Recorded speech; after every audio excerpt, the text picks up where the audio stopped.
तुलसी माता है सुखदाता, तुम हो कृष्ण की प्यारी, ज्योत जगाए हम तेरी, ये भक्ति है मेरी। राधे राधे, हरे कृष्णा। कैसे हो आप सब? आशा करते हैं सभी लोग बढ़िया होंगे, मस्त होंगे, स्वस्थ होंगे और ठाकुर जी की सेवा कर रहे होंगे। सो गाइज, आज वीडियो मिलने वाली है आप लोगों को योगिनी एकादशी की। तो योगिनी एकादशी कब है और किस तरह से हम उनकी पूजा करते हैं, किस तरह से अपने लड्डू गोपाल जी को स्नान कराएंगे योगिनी एकादशी पर। तो योगिनी एकादशी पर हमें तुलसी माता की भी पूजा करनी है और उनको जल तो नहीं देना है, लेकिन दिया ज़रूर से जलाना है, सिंदूर का टीका लगाना है और उनको भोग भी लगाना है। तो ये वीडियो मैं एक दिन पहले बना रही हूँ। तो आपको तुलसी दल ना एक दिन पहले ही तोड़ के रख लेना है और तुलसी माता से विनम्र आग्रह करके कि हे तुलसी माता, हमें कृष्ण कन्हैया के भोग के लिए तुलसी दल चाहिए। तो उनसे इस तरह से आग्रह करके उनके पत्ते ना एक दिन पहले ही तोड़ के रख लेने चाहिए। तो राधे राधे। तो गाइस, यहाँ पर मैंने पत्ते तोड़ लिए हैं और देखिए दिया भी जला दिया है। और दिए का पूजन भी हम ज़रूर से करते हैं, धूप दीप वगैरह से हम पूजा कर लेते हैं। तो यहाँ पर हम कराएंगे लड्डू गोपाल जी को स्नान। तो स्नान कराते हुए आपसे शेयर कर लेते हैं कि योगिनी एकादशी कब है और कैसे हमें उनका पूजन करना चाहिए। तो योगिनी एकादशी आती है आषाढ़ मास की कृष्ण पक्ष की एकादशी को योगिनी एकादशी कहा जाता है। इस एकादशी के व्रत को भगवान नारायण की मूर्ति को गंगा जल से स्नान कराकर भोग लगाकर पुष्प दीप आदि आरती की जाती है। अन्य एकादशियों के समान ही इस एकादशी का व्रत का विधान है।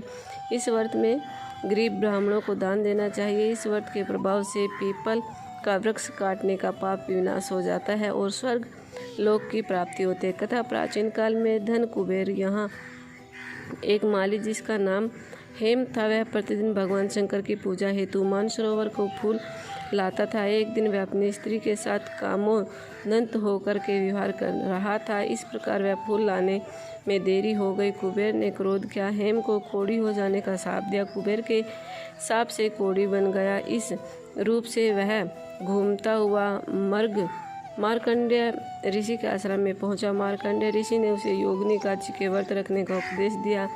व्रत के प्रभाव से हेम स्वस्थ हो गया और शरीर दिव्य रूप धारण करके स्वर्ग को चला गया। तो ये एकादशी की व्रत की विधि है कि किस व्रत से हमें पूजा करनी चाहिए, किस विधि से।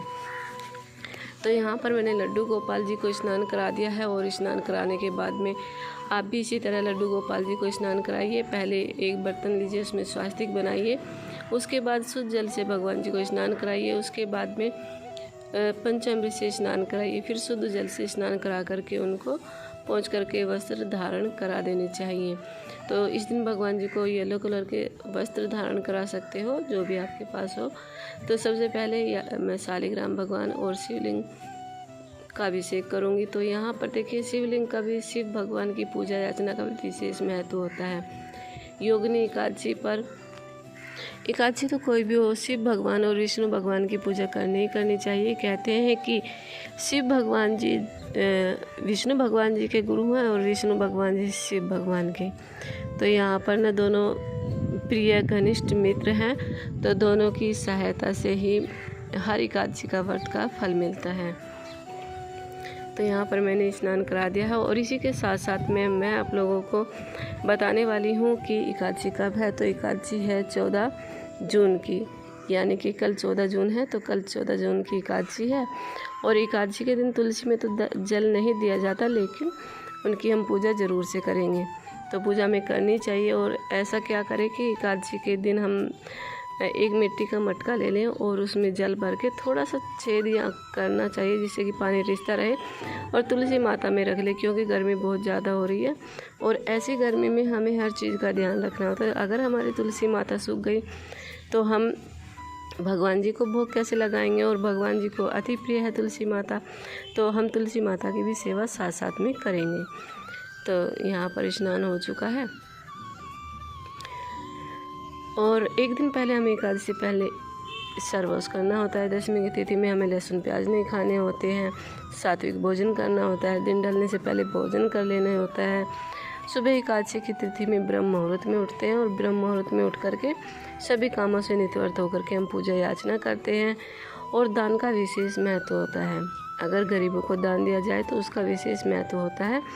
और गर्मियाँ चल रही हैं तो जल का बहुत ज़्यादा विशेष महत्व होता है। और पक्षियों के लिए दाना डालें, उनके लिए जलहरी भरे छत पे। और कोई पशु अगर जैसे कि आवारा पशु फिरते रहते हैं, उनको पानी पिलाएं, उनको चारा खिलाएं, उसका बहुत ज़्यादा विशेष महत्व रहता है। सो गाइस, कहते हैं कि दान पुण्य से ही अच्छा फल मिलता है, यानी कि हमारे तो जैसे हम कर्म करेंगे वैसा ही हमें फल मिलेगा। तो हमारे कर्म के अनुसार ही हमें फल मिलता है। भगवान जी कहते हैं कि किसी का भाग्य कोई नहीं लिखता है, स्वयं इंसान अपना भाग्य लिखता है। अपने भाग्य जिस तरह का वो कर्म करता है उसी तरह का उसे फल भोगना पड़ता है। तो हम अच्छे कर्म करेंगे तो हमें अच्छा ही फल प्राप्त होगा। किसी का दिल ना दुखाए, किसी की निंदा ना करे, किसी की चुगली वगैरह ना करे और पूरे दिन भजन कीर्तन करते रहना चाहिए। ओम नमः भगवते वासुदेवाय मंत्र का जाप पूरे दिन उच्चारण करना चाहिए। मुख में ओम नमः भगवते वासुदेवाय मंत्र का जाप हम हर समय रहना चाहिए। स्नान कराते हुए भी हम ओम नमः भगवते वासुदेवाय मंत्र का जाप करते रहेंगे। तो इस तरह से हमारा एकादशी का व्रत होता है।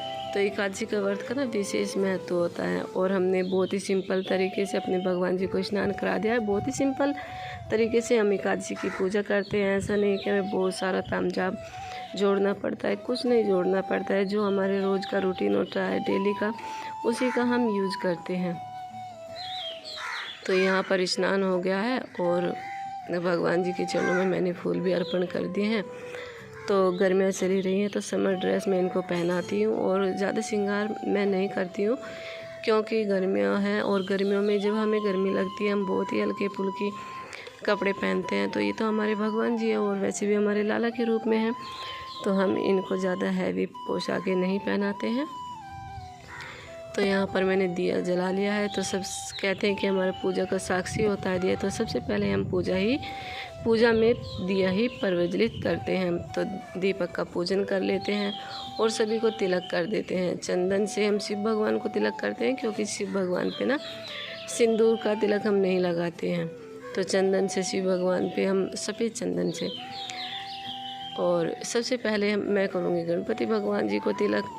तो इसी तरह से सबसे सर्वप्रथम गणपति भगवान जी की पूजा की जाती है, उसके बाद सभी देवी देवताओं की पूजा की जाती है। मैंने यहाँ पर सबको तिलक कर दिया है। भोग प्रसाद, भोग में देखिए जो भी सामर्थ्य में होता है, कोई भी मिठाई ले सकते हैं, कोई भी फल ले सकते हैं ऋतु अनुसार।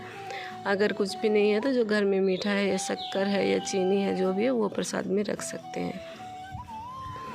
तो हमारे भगवान जी कभी नहीं कहते कि बहुत ज़्यादा खर्च करो, जो भी सामर्थ्य में है उसी से पूजा करो, लेकिन उसके अच्छे भाव और अच्छे यानी कि श्रद्धा और प्रेम से होना चाहिए, जो भी हो।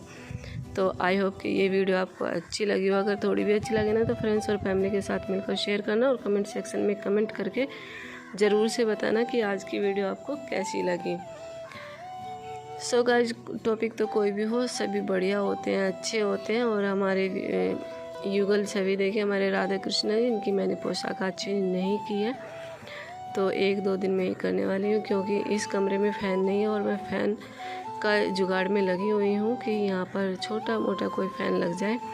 तो हमें बहुत गर्मी लगती है, तो हमारे भगवान जी को भी तो गर्मी लगती होगी। जब उन्हें श्रद्धा से और भाव से पूजते हैं तो हमारे भाव ही भगवान जी देखते हैं। तो इस तरह से हमारी पूजा हो जाती है। सो गाइज, आप किस तरह से एकादशी की पूजा करने वाले हो? तो मैं तो ये हमारा डेली का रूटीन होता है। इसी तरह से हम डेली पूजा करते हैं और इसी तरह से एकादशी की भी पूजा करेंगे। तो कल 14 जून की एकादशी है और हमारे लड्डू गोपाल जी, लाडली जी बहुत ही प्यारे लग रहे हैं। ये हमारे श्याम सुंदर जी बहुत ही क्यूट लग रहे हैं। और अब इनको मैं दही का भोग लगा दी हूँ। दही में तुलसी दल डाला हुआ है, ये शक्कर है और कुछ शक्कर मैं डाल लूँगी दही में। तो ये देखिएगा, ये मैं यहाँ पर रख दूँगी। सभी को भगवान जी को आग्रह करके भोग लगा दूँगी कि हे भगवान जी, सभी आइए, दही पितरों और सभी देवी देवताओं आकर के भोग लगा लीजिए। जो भी मेरे सामर्थ्य में हिसाब से बना है उसी का भोग लगा लीजिए। तो भगवान जी तो हमारे यहाँ से हैं कि प्रेम से जो भी हम भोग लगाएंगे उसी भोग को ग्रहण कर